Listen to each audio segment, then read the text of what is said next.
Cromwell isn't dead. His hate exists in many descendants of his prey, now predators to their own kin, ignorant of their own hypocrisy.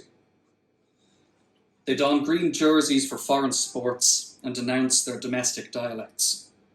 They rally behind the GAA, but think CLG is a heart defect. The Lord Protector would be proud if he knew of the cultural resentment that permeates in this land. His own musings passed down and paraphrased beyond scope. There's a fine line between revival and survival, when a past shadow lurks in present minds and proclaims to hell or to the Gaeltacht. Cromwell isn't dead. He killed the wolves, but created new hunters from within. You may ask me now why I choose to express myself in English. How else can I get the message across, unless it's in the language that you choose to understand?